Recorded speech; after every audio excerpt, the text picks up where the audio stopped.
And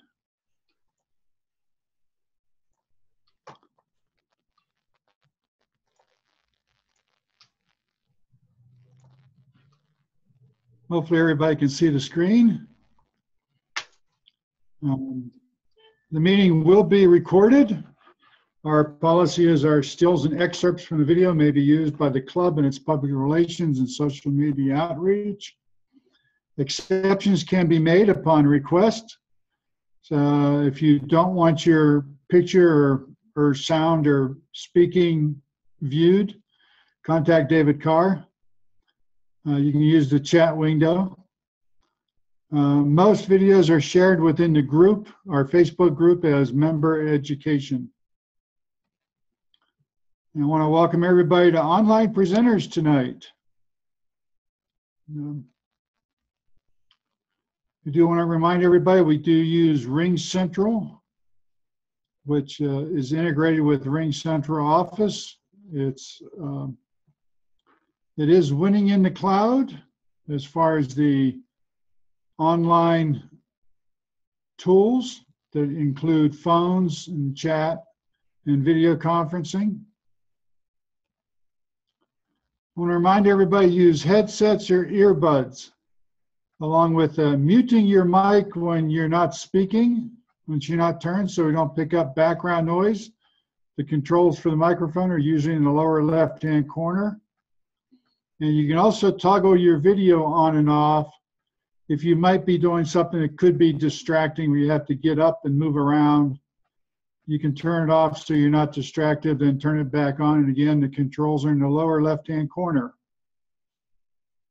You have two choices of views. You have the gallery view and the speaker view. The controls for that are in the upper right-hand corner of the screen.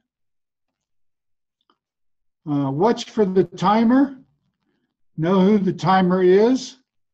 If we're in speaker view, there's usually only about 4 little avatars along the side or the top of the screen. You can scroll around till you can find the timer. If you're a speaker for table topics or prepared speech, make sure you know who the timer is. The timer may use an audible signal when he puts up the green light, yellow light, or red light to help people hear if they can't see the image. It's also a good idea to use your own timing device.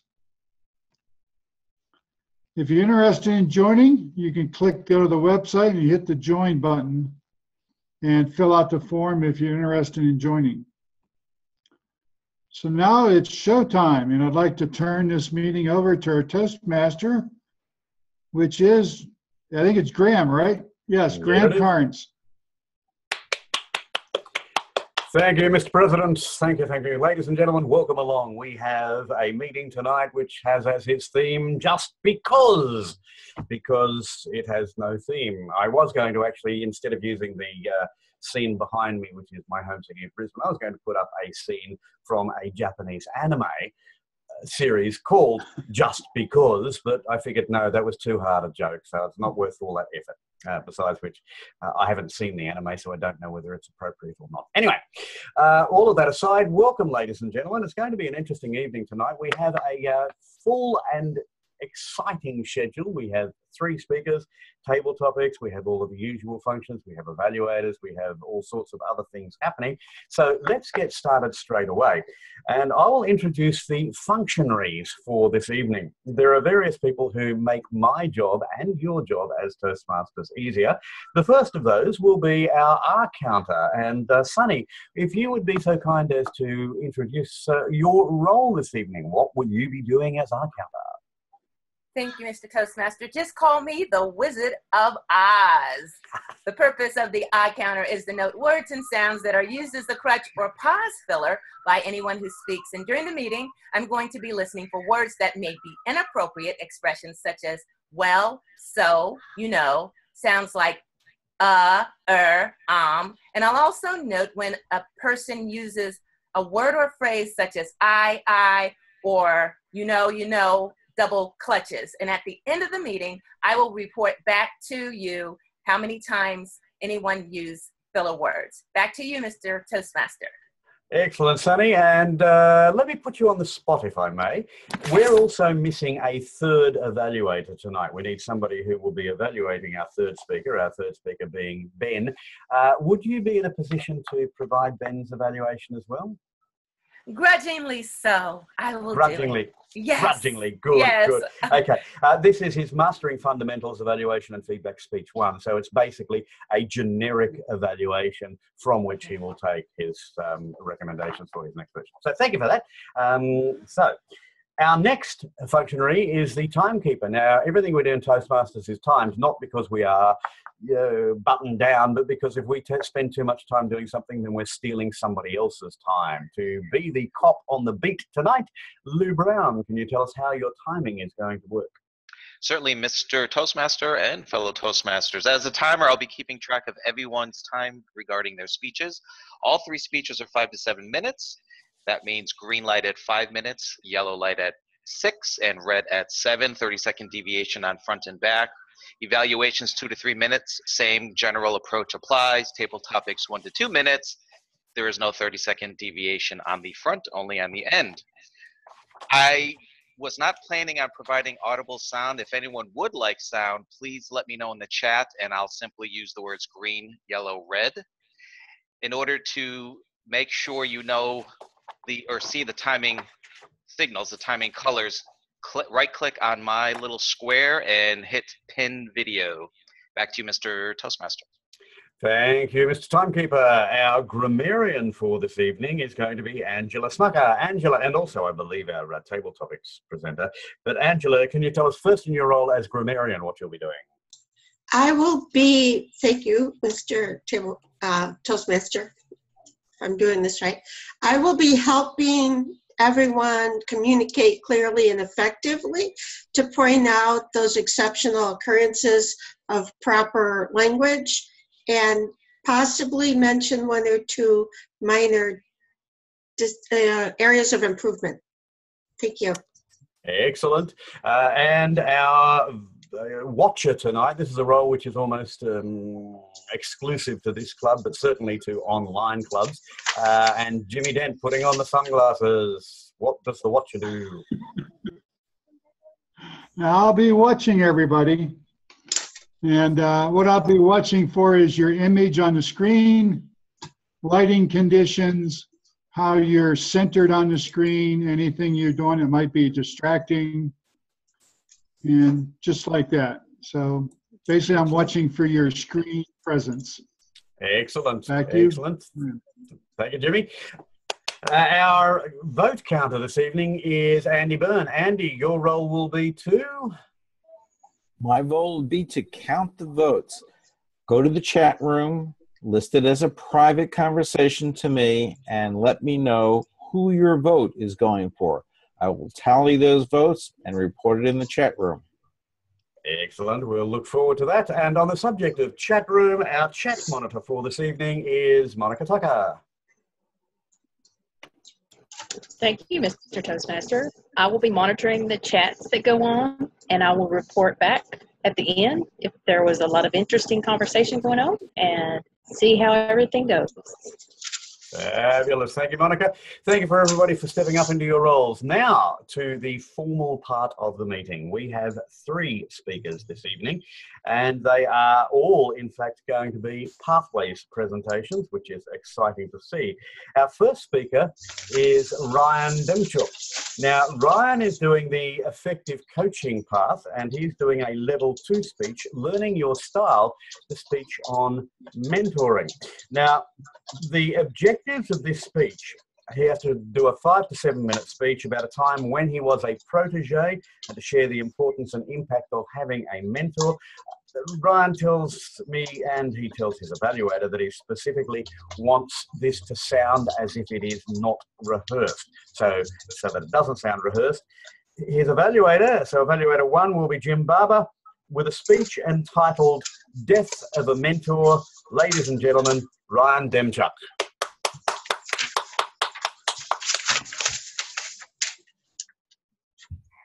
Thank you, Mr. Toastmaster, fellow Toastmasters.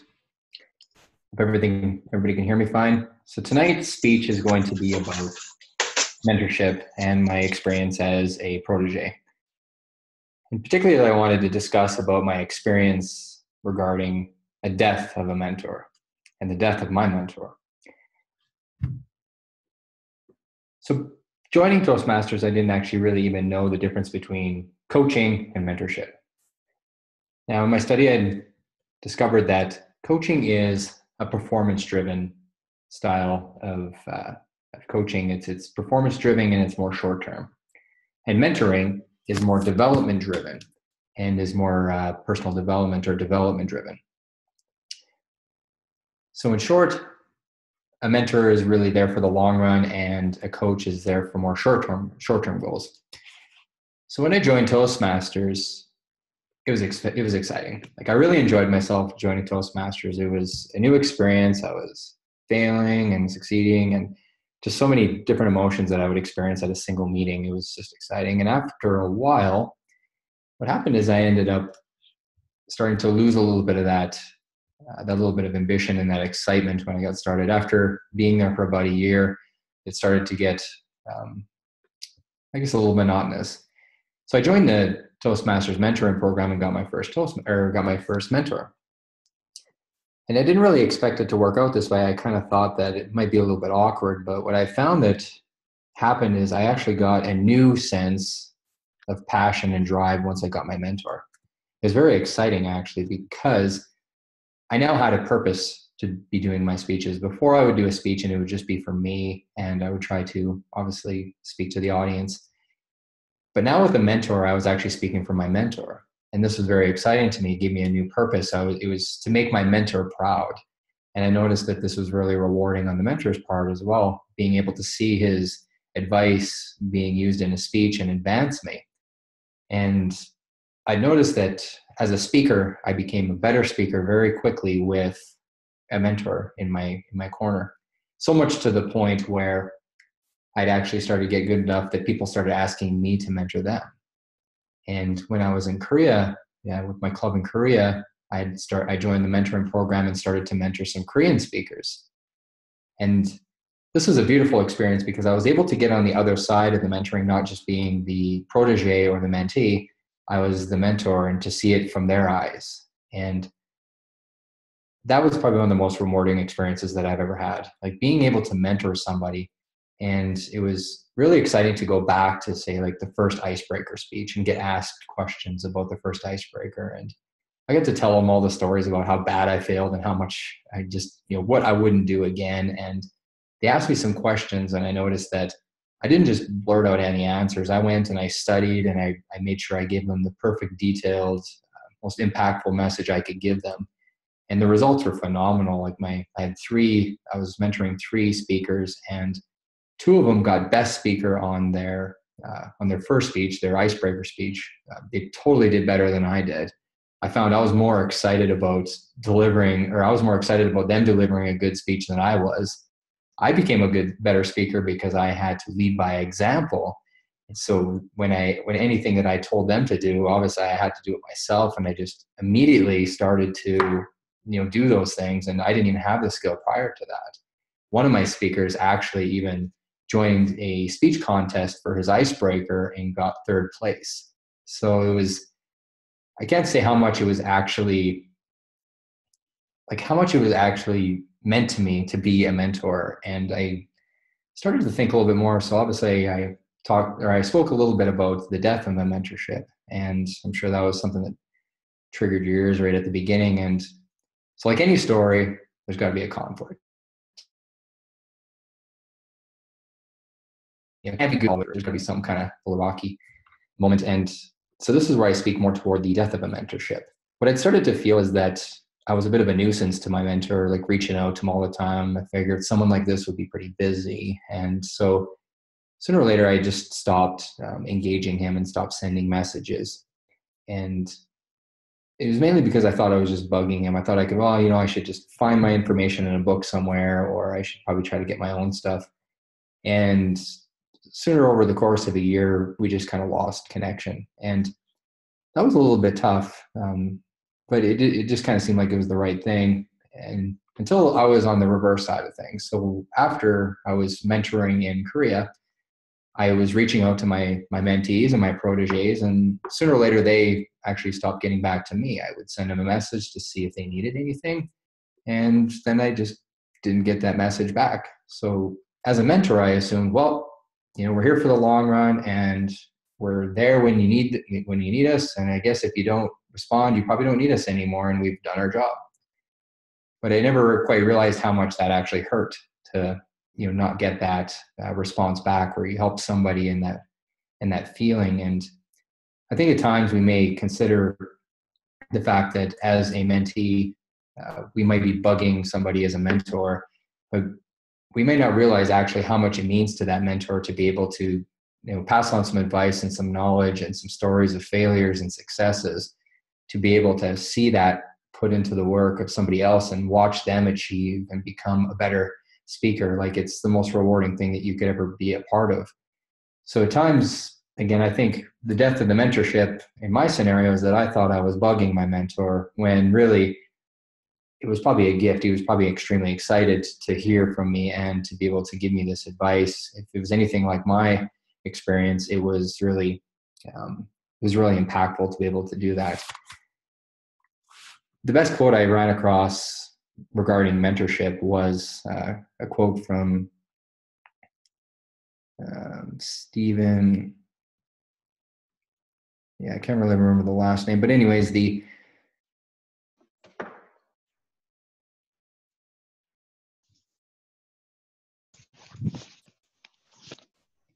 We've just lost your microphone, Ryan.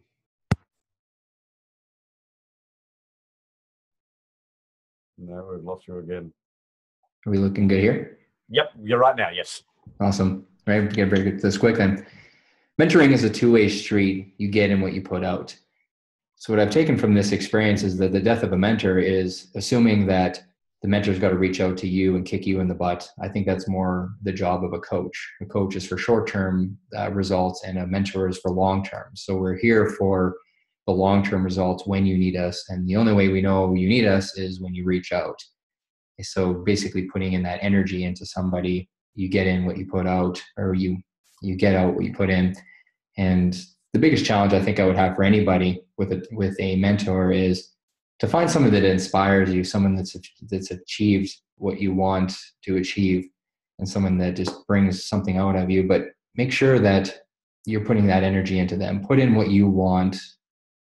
Put the energy into them that you want them to put into you, and don't forget about them like I did. Like, I'm reaching out to my mentor again after I did this speech, and we're meeting up here in a couple days, and I'm really glad to put that back together again. So yeah, again, just put in what you want to get out of it.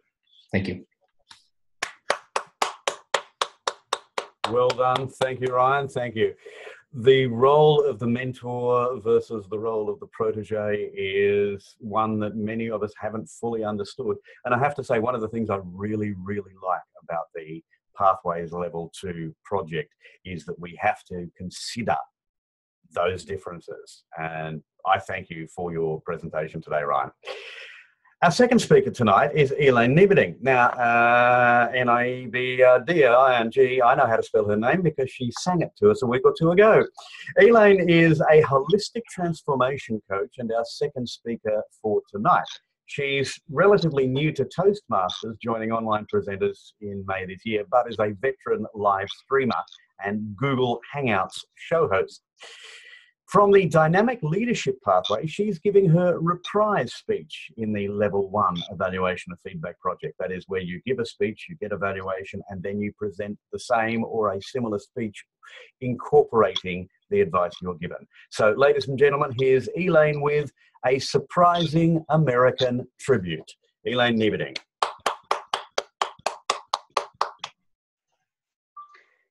Mr. Toastmaster, fellow Toastmasters, and most honored guests, yes, this is a revisit of a surprising American tribute. The last time I did it, it was just a few days after the U.S. holiday, Independence Day, July 4th. Now we're coming up on Labor Day. So this approach is going to have a slightly different twist related to the tribute.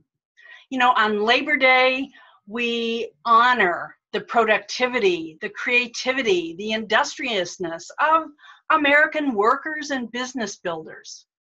And so I am particularly acknowledging, coming up this Labor Day, the guy who does my mani-pedis, the guy who helps me experience my self-care. He was a Vietnamese-born immigrant, and his name is Tu Nguyen, which is kind of like Smith in the United States.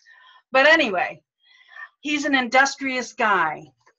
I am proud he is a fellow citizen, a fellow American. And I acknowledge that he embodies these things, which as a lover of wordplay, I acknowledged and found in the word American. The letters spelled I am, I can, I care. So this guy is great. He runs a business. He came over to the United States some 20 years ago with his wife. His industry, his industriousness have made him a stellar person in the community, and oh, I love his mani-pedis. So this Labor Day, I celebrate him, yes, with my flag, like I did on Independence Day. One in the front yard and one in the backyard, and three, count them, three on the planter in my living room. And as you may recall, on July 4th, my dog was experiencing leaks out and freaks out and wetting over the carpet. And so the day after July 4th, because of the dog anxiety with the fireworks, I was ready for my mani-pedi. Okay, but we're thinking about this Labor Day and my appreciation of Tu Nguyen. But my surprising tribute comes back to an actress, an American actress, Tippi Hedren, who in 1963 was the showcase actress in the Hitchcock horror flick, The Birds. Do you remember that movie? I did. I was only about 11 years old, but I saw it, and it was one of the scariest things, just imagining being in the place where birds are flying at you, and you're cringing, and you're trying to fight them off. It was so scary. Well, nonetheless, Tippi Hedren made her name. She made good fortune as an actress in Hollywood. And a decade later, when the Vietnam War was winding down, when the fall of Saigon happened, when she was making The Birds, the Vietnamese war was in full flight and Americans were dying over there. But here, a decade later, she had compassion for these immigrants which were flooding to Southern California from Vietnam. She said, I love these women so much. I wanted something good to happen to them after literally they were losing everything, their homes, their jobs, their friends, they were all gone. Their country was gone too.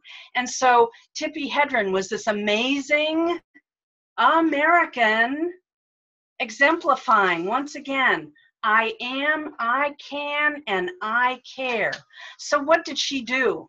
Well, the story was relayed, and I came across it in a magazine article about how amongst the first group of women who met her when she was working as a job placement specialist for a relief organization, one of the women there noticed her beautiful nails. And Tippi was thinking, well, maybe they could be seamstresses or typists or cleaners. But after this woman acknowledging her nails, she said, that's what I will do. I will help them get some training in beautification, learning the skills to work as a nail salon technician. And so the first 20 who graduated from the training program in 1975 went on to be placed in salons, and from there, the Vietnamese performing their services throughout Southern California and then migrating across the US to start business. It just flourished and flourished and flourished. So I am so grateful to Tippi Hedren for the compassion that she extended, this wonderful expressions of American character, so that some of these immigrants could become industrious, creative, and productive members and citizens of our country. So let me leave each of you with the thought. If you haven't gone for a mani-pedi recently, think about it, because when you go, you'll get to sit in one of those vibrating chairs, which will massage you all the way up and down your back. You'll feel that warm, sudsy water. Oh, maybe you'll have a sugar scrub to exfoliate the dead skin on your legs. You might even have a clay mask and warm towels. That's just part of the goodness of the pedicure. But then you'll go for your manicure. Your hands will be beautified. You'll feel graceful and proud to use your hands in your public speaking even. And I would like to ask each one of you, if you think you just might get a mani or a mani-pedi soon, put your answer and tell me what you think you would enjoy in the chat. It's my call to action. And once again, have a great Labor Day, everybody. Signing off, and back to you, Mr. Toastmaster. Thank you, Elaine. Thank you. You know, ever since I heard you give the first version of that speech, I've been thinking about going off to have a manicure. Haven't happened yet, but maybe it will happen. I don't know. Maybe, because I can't get down and reach my feet anymore, so maybe that'll be the solution. All right, that was the second version of the speech from Elaine. Tonight we get to see the first version of the speech from somebody else. Ben, who is a relatively new member of this club, is going to be presenting from Motivational Strategies, his level 1 speech, Mastering Fundamentals, Evaluation and Feedback Speech 1. So this is the first speech. He will get feedback here and then incorporate that into his second speech.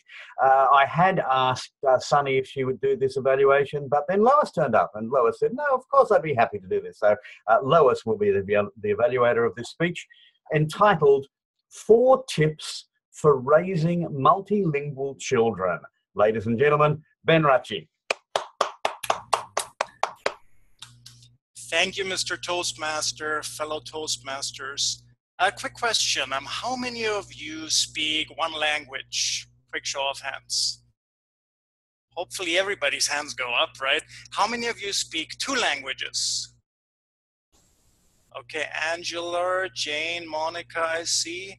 Yeah, and Madalena, I see too. How many of you speak 3 or more languages? Quick show of hands. Oh, Jane does. Awesome. Madalena too. Fantastic. So today I'm going to talk about not actually how you can learn 3 or more languages, sorry about that, but I'm going to talk about how your children or your grandchildren in the future could actually learn multiple languages very, very easily, you know, from a very, very young age. Little bit of background about myself. As most of you know, I'm German, right? I live in South Korea. My wife, she is Korean as well, right? And we have a son who is 3-year-old. This little guy over here, his name is also Ryan, by the way. Yeah, and he basically, even at 3 years old, he speaks 3 languages fluently: English, German, and Korean. Yeah, he doesn't know the Korean signs yet, in case you're wondering, not yet.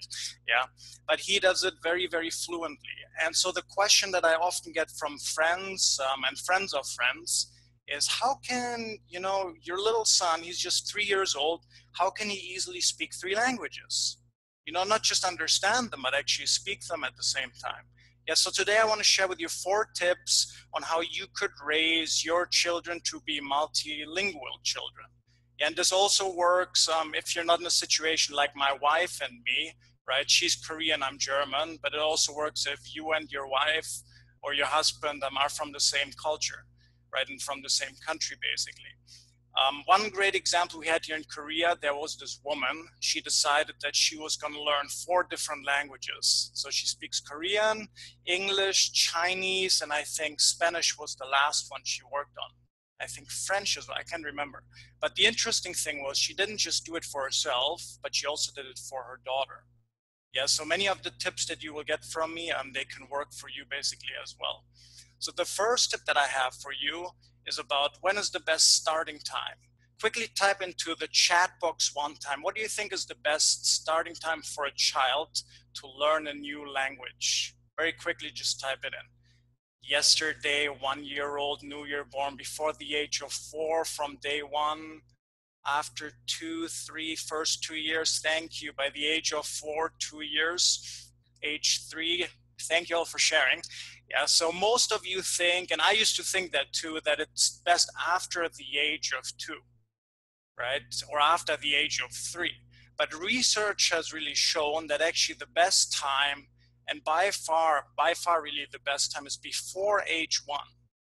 So before the kids can, before your baby basically, or your grandchild can speak one single word, that is the best time actually to influence them with these 2 or 3 or however many languages that you basically choose. Yeah, so tip number 1, start really, really early when they're really at the baby level. Yeah, the second tip, you have to choose the right system. Okay, one of the really, really famous system for multilingual families that is out there, it's called OPOL, OPOL, which stands for one person, one language. So this is for if you're a mixed couple, if you're from different cultural backgrounds, yeah, it's best if one of you talks to your child, for example, me in English to my son, and my wife would do it in Korean. Yeah, or in my case also, I would do German at the same time. As what we did with our son, we would speak a multi-thing. I would speak German with him sometimes and sometimes English.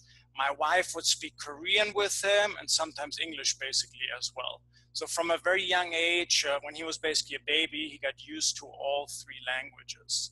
Yeah, so that is one system that you can use. Other systems is you can find courses, classes that you can send your kids to. You can have a babysitter who speaks a different language. You can have a nanny who speaks a different language. Yeah, so there are lots and lots of variations. You can show videos, play audios, have toys from the other culture.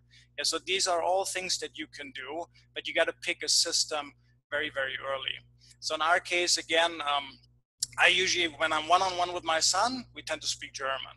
Yeah, my wife, when she's one-on-one with my son, they tend to speak Korean. When we're all together, it's English. And then our son goes to the German kindergarten here in Korea, so that's where he gets his German from as well.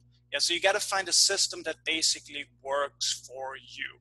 And 2 languages is easier than 3, of course, but think about what could be the system. The third tip, very, very important, for each language, you need at least 2 touch points. Now, what does that mean, 2 touch points? 2 touch points means you need at least two people or 2 groups where your child can at some point at least practice the language as they get older. Yeah, so it doesn't just work that your child speaks, let's say, for example, in Chinese or Spanish or whatever it is with grandma. Yeah, grandma is great, but you need somebody else who your kid would speak the other language with as well. So you need 2 people or 2 situations where the language can be applied. Yeah, and the very, very last tip, the 4th tip, what you want to look at is a 25 to 30% ratio per language.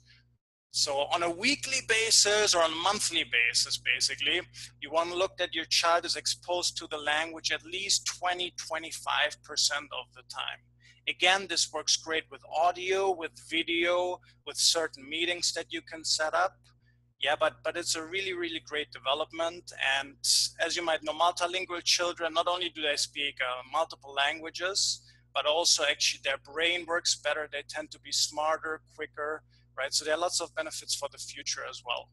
Yeah, so think about it for your future children or for your future grandchildren as well. Give the gift of multiple languages. Thank you very much. Danke, Ben, danke. And I would say thank you in Korean, but I don't know what it is.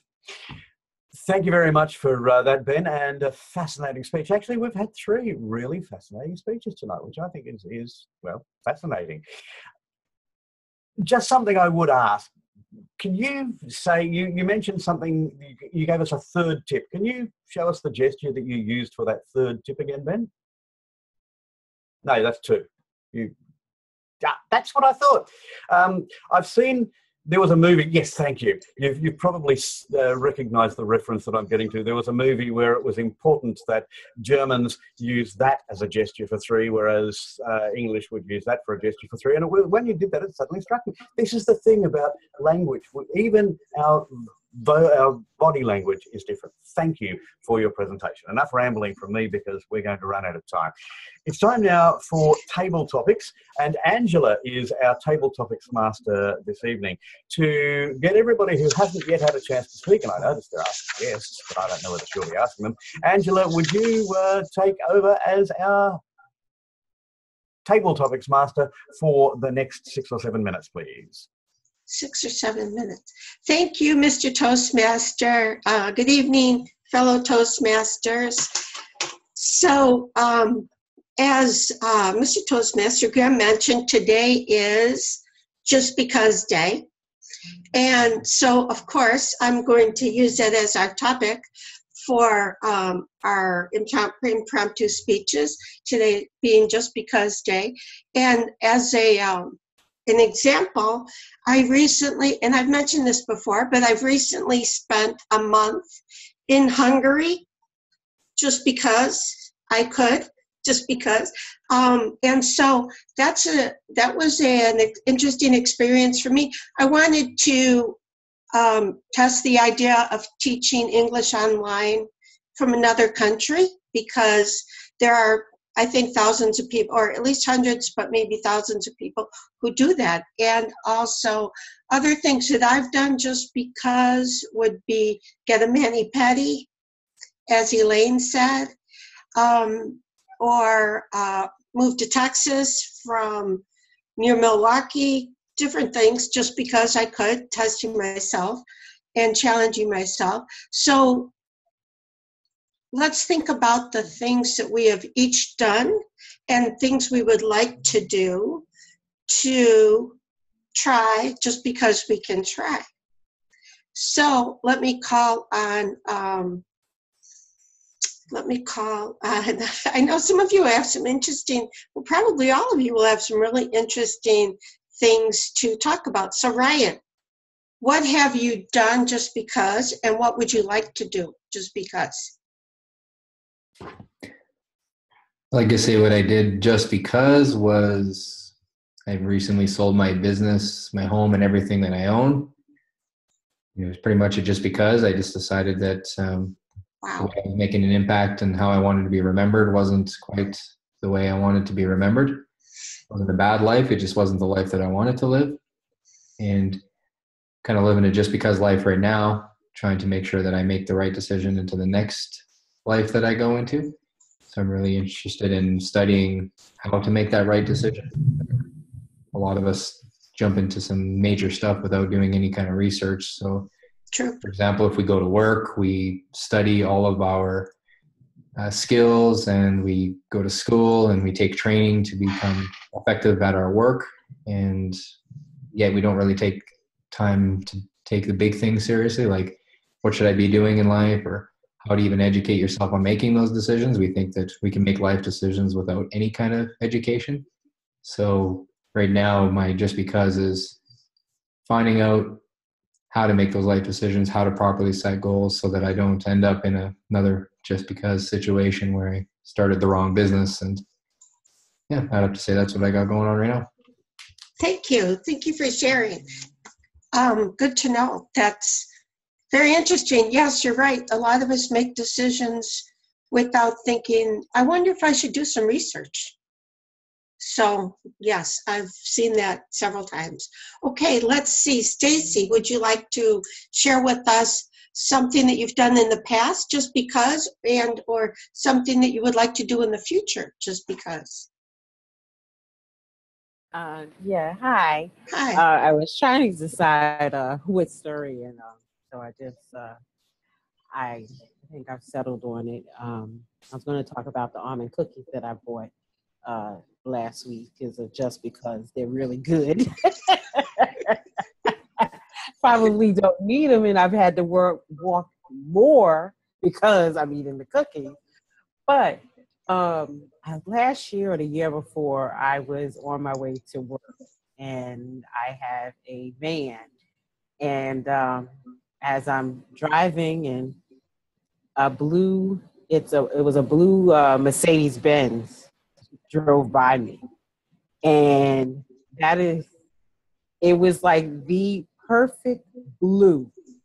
And so I started following the Mercedes Benz just because it was so pretty, that I realized that I felt like a paparazzi trying to follow this Mercedes Benz that clearly outran me, because I just wanted to take a picture of the car.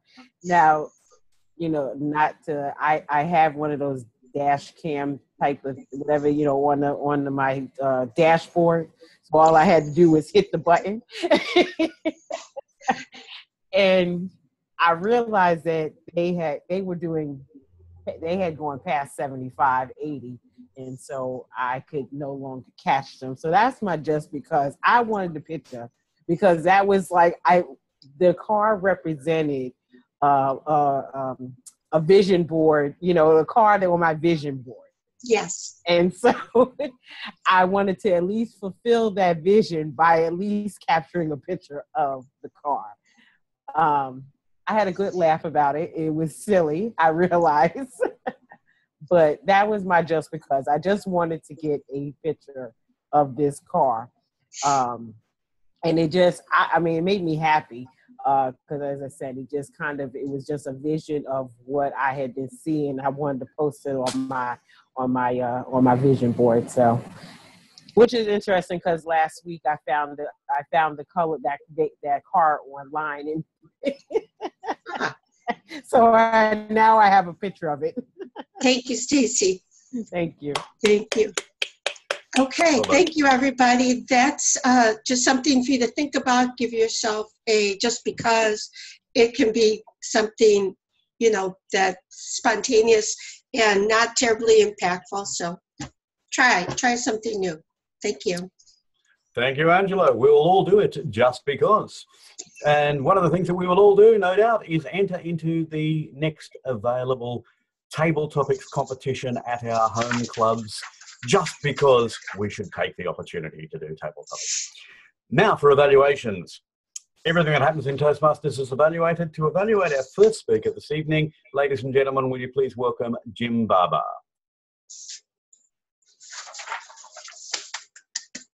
Thank you, Mr. Toastmaster. My fellow Toastmasters, our welcome guests this evening, and especially Toastmaster Ryan Demchuk. Ryan, I had the honor of evaluating you in your previous presentation, which is great because it gives me the opportunity to evaluate not just this presentation, but the progress that you've made between your previous presentation and this one. In both of those, you did great. Did great in both of them. First speech, I said that you sounded wonderful. If anything, you sounded too wonderful. You sounded too prepared. And I suggested that you try to become more conversational. And you said in this speech that you wanted to sound not rehearsed, that you wanted to be more relaxed. Congratulations, you did that. You sounded relaxed. You sounded conversational. It worked nicely. I'll give you an example. At one point in your presentation, I can't remember the context, you looked up or at the ceiling while you were grasping for a word, searching for a word. Normally, when Toastmasters do that several times, it's distracting and we nail them on it. But you only did it once. There it is. You only did it once, and that isn't distracting, that is conversational. So that was very good. You had that throughout your speech. You weren't perfect, you were very good, and that was better than being perfect. That was great. I do have 3 small suggestions for you. The first one, I'm getting into the watcher's territory here, but because I realize there's not a lot you can do about this sometimes, but your camera angle is such that the corner of the room is meeting at 3 odd angles. It's drawing the eye off to the side. If you could point the camera a slightly different direction, that wouldn't happen. It would help a little bit. More important is, at the beginning of your presentation, you looked serious. You looked a little bit stern. Now, you're smiling now, and you smiled later on in your speech, but you didn't do that at the beginning, and I had the same problem. And what somebody advised me to do is, before I speak, to think of something funny, to think of a Three Stooges routine or Laurel and Hardy or something like that, something to make me smile so that I'm coming off the smile before I utter my first words. Try that, see if that makes you look a little bit less stern. I think it'll make you a little more conversational. The third thing is the one thing that you did not improve on between your previous speech and this speech. You ended your previous speech by saying thank you. You ended this speech by saying thank you. We do not end conversations by saying thank you for listening to me. Other than that, though, this was great, and I look forward to your next presentation. Thank you for allowing me to evaluate you. Mr. Toastmaster. I won't say thank you, Jim, but thank you anyway. Our second evaluator this evening is David Carr. Now, David is going to be evaluating our second speaker, which was Elaine's surprising American tribute. So, once again, for a time of 2 to 3 minutes, ladies and gentlemen, David Carr. Thank you, Mr. Toastmaster and fellow Toastmasters, especially Elaine. Elaine, I haven't done this project yet, but this is an interesting Pathways project where they ask you to give a speech, get evaluated, come back, give it again, improve upon it. And one of the advantages of having a video environment is I was able to go back and watch the replay of your earlier speech and the evaluation you got on the earlier speech so that I could compare notes with the previous evaluation, the previous version of you. So you did some things that you were criticized in your earlier evaluator by saying that you started out not being centered in the screen and to be more conscious of how you actually are framed by your webcam. And you did that tonight. You had that nailed. You had other things that you probably improved. I think the thing, though, that I'm finding, though, is that I actually found the earlier speech more enjoyable. It was more spontaneous. And what I heard this time was more, I want to say that you were giving a meta speech, a speech about giving a speech, because you framed it with references back to the earlier one. And we have at least 3 guests tonight who didn't hear the earlier one. So your references backwards to what I did last time and what I'm doing this time were probably lost. And you were trying to update it for the fact that we're coming up on a different holiday, and the previous one was more around July 4th, Independence Day in the US holiday. So I understand why you would want to do that, but I'm not sure that it really improved the speech. Now, I'm at a disadvantage evaluating this speech because I don't identify with wanting to get the manicure pedicure as much as some other people in this session might. But that's one of the things in Toastmasters is we have to stretch ourselves to present to people and to show them why they should care. And I think you did that in some creative ways, and this applies to both editions of the speech, is you told us something we didn't know. And that's probably one of the best things you can do in any kind of storytelling or presentation.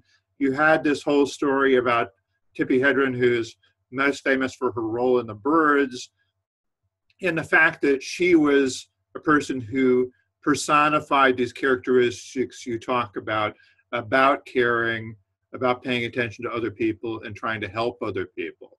And so the lesson of the speech is still there at the center.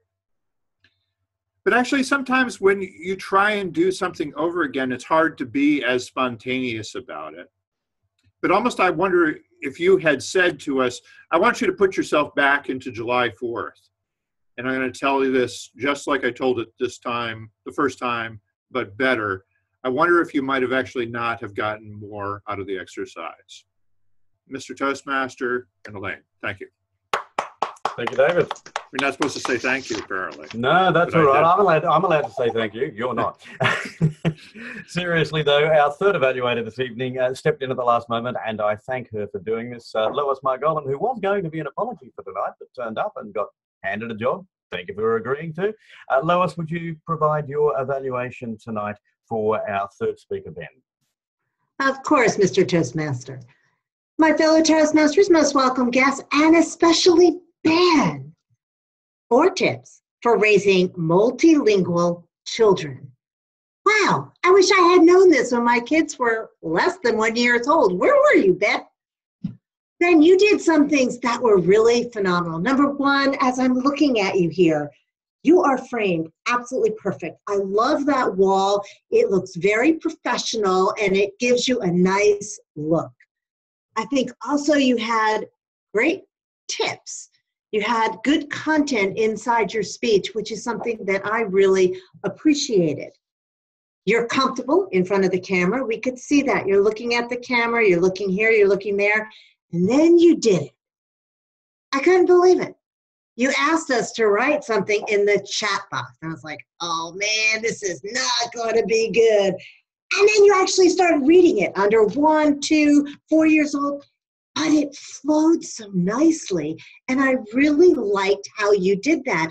So as a facilitator, I saw you really taking the group, and I'm watching everybody, and they were listening to you and really engaged because you were making them think. And so many of us were like, oh my gosh, really? Before age 1? Kudos. Getting the audience engaged, getting us to listen to everything. It was super interesting. What are some of the things that you could have done that might have taken this just a little bit higher? I would have liked to have heard you open with the 3 languages. Hello. Okay, and then you have 2 other languages. Just tell us what those 2 languages are. It would have been kind of fun just to hear you spout off the different languages at different places. And the one thing I really want to challenge you for going forward is to personalize your story, because we enjoy stories when we are engaged. And we are engaged when we know your son's name, when we know your wife's name, when we're hearing the love that you have for these 2 amazing people who have just centered around this entire story. If I knew your son's name and you would say something about when my son, Joshua, I don't know his name yet, but I'm going to find out. When my son Joshua first started speaking English, I was so proud of him. But something that brings it home to here, because that's what we remember. And the last little tidbit that I might give you is, we're not that smart. 4 tips is probably 1 tip too many. Try and stick with 3. That is a much better idea. You could have taken your 4th item where you said 25 to 30% continual speaking of 1 language and meshed it into the 2 touch points. And that would have left you with 3 points, but still gotten all of your points across. 3 points, stick with it. Ben, great speech. I look forward to your next one. Mr. Toastmaster. Thank you, Lois. Thank you very much. All right, ladies and gentlemen, 3 fine evaluators. I don't have the timings for those. And in fact, I'll ask our timekeeper to just give us a very brief, there they are in the chat. So in fact, all 3 speakers are eligible. Don't forget to vote. Please send your vote to Andy Byrne. Now, I will in fact call upon our timekeeper, and I'll ask everybody to do this in around 30 seconds if you can, because we're running late. Any observations that you would care to make, Mr. Timekeeper? Sorry, Mr. Toastmaster. No. I just want to apologize a little bit to Lois. I'm sure you probably had your speech already down, but I had to move from yellow to red quickly. For some reason, my timer conked out. Otherwise, all the speeches are in the chat box, and that's about it. Fabulous, thank you. On the subject of chat, our chat monitor, any observations that you'd care to make about tonight's chat? We had a lot going back and forth at different times, and be sure to save the chat. You can go back and find the link that Ben shared with us, and it's actually 10 tips, so you can get the other 6. Back to you, Mr. Toastmaster. Excellent. Thank you, Madam Chat Monitor. Our R counter, he says, our R counter, Sonny, not counting me. How have we gone on ums, ahs, and such things tonight? I'm going to count you just because, Mr. Toastmaster. We just had a couple of ums and ers, just a few. What else I'd just like to quickly point out, and some of you can go back to the chat, we were heavy on the ahs and the ums. This was Angela. No, not Angela. Sorry, to whoever was in charge of table topics. No, that's me. And our visitor with the white T-shirt. Sorry about not having the name. And also crutch words, Elaine, Ann, Ben. We love those ands. And Ryan. But anyway, that's what you had. But everybody other than that, you can always go back and look at your chat. Just watch those us, ands. Thank you, Mr. Toastmaster. Thank you, Sonny. And it's a terrible job being the RMR counter because you've got to be concentrating on that and not actually listening to what people are saying. But it needs to be done. Our grammarian tonight was Angela. Angela, any particular flights of the language or dives into the depths? No, I would say that it's good to see that when we are saying our ums and uhs, we're still working hard to use formal English, which is great. So I didn't see any huge problems with that. And I want to congratulate everybody on doing that. I think that's a problem that some of us have when we're nervous, that we will revert to casual speech. And so it's good to always be trying to remain in a more formal speech pattern. Thank you. Yeah, but.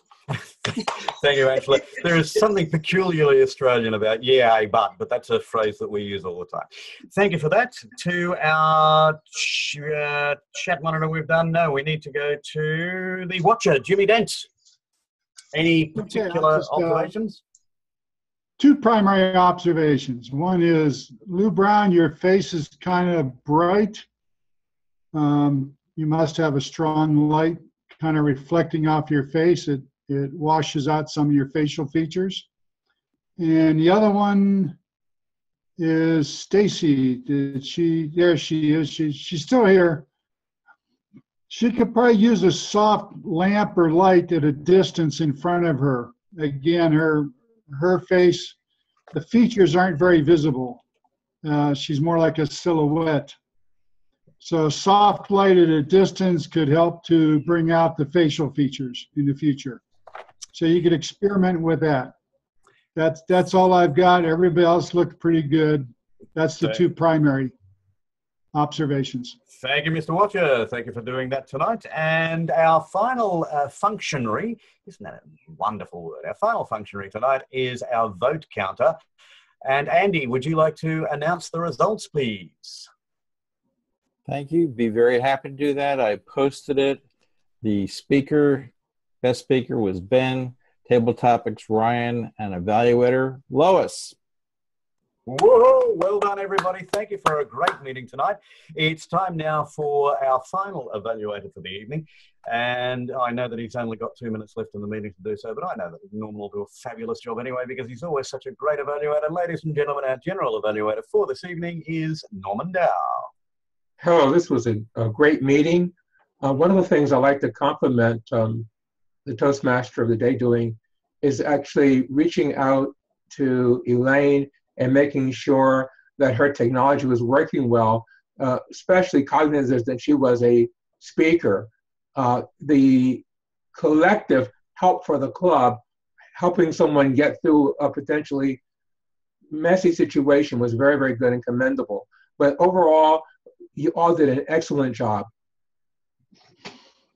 Thank you, Norman, and thank you for doing that. So that's it for this meeting from my perspective. I will now yield control of the meeting back to our president for his final words and guest comments. Mr. President, the meeting is yours. Yeah, I'd like to get the guest comments first. So, Madalena, what did you think of our meeting tonight? I apologize for dropping off earlier. I was so engrossed into the meeting that I didn't realize that my laptop battery actually died with no warning. So everything went blank. but I'm back right in time for the closing, right? That's good. I really enjoyed it. We had great speeches, so that was something always to learn from, more experienced speakers. I enjoy seeing everyone all at once, everyone's reaction. So that's definitely different from the in-person formula, the classic Toastmasters, where you kind of see and just look at the people up front and you don't really see everyone else's reaction. So I definitely enjoyed it. Thank you, David, for inviting me to be a guest here. And I look forward to coming back with other for other meetings like this. Well, we definitely hope to see you coming back. And Stacy, well, what do you think of our meeting tonight? I thought it was awesome. I really enjoyed this, and sorry for the light. I really enjoyed it. I didn't know what to expect, so I, sat in the room with AC and all that. But this was really good. Okay, thank you. Well, I hope we see you again also soon. Yes, definitely. Great. Connie, what did you think of our meeting this evening?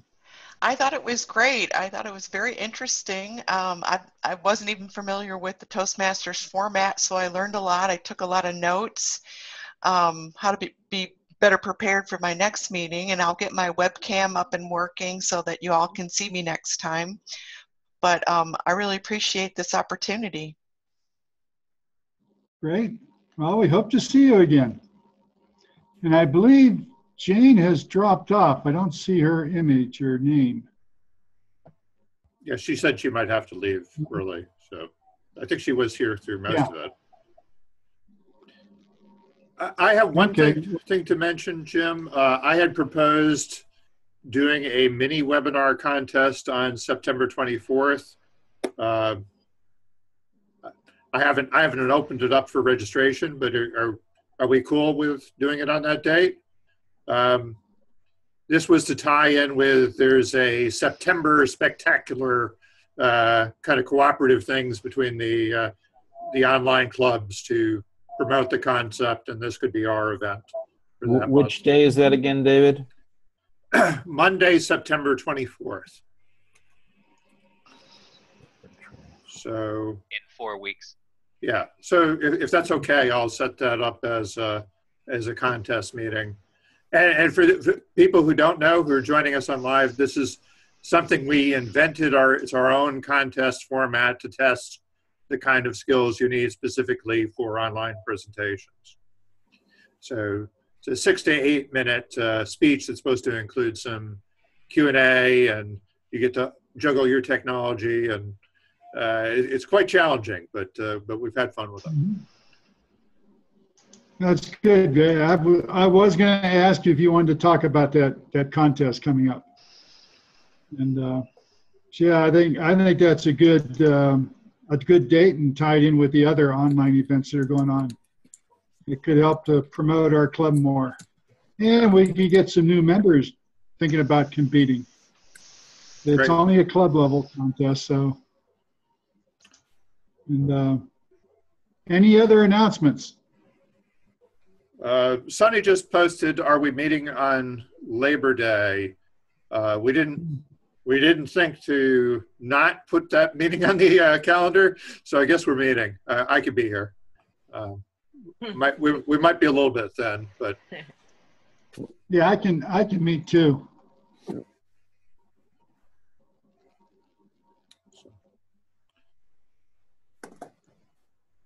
Yeah, so that's next week.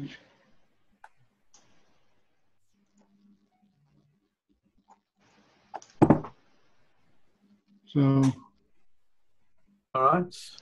I'm going to have to leave, ladies and gentlemen. Thank you for a great meeting, and I will catch up with you all next week. All right. Okay. Have a great week, everyone. If you can attend next week on Labor Day, sign up for a meeting role. All right. Take care. Bye-bye. Bye, everybody.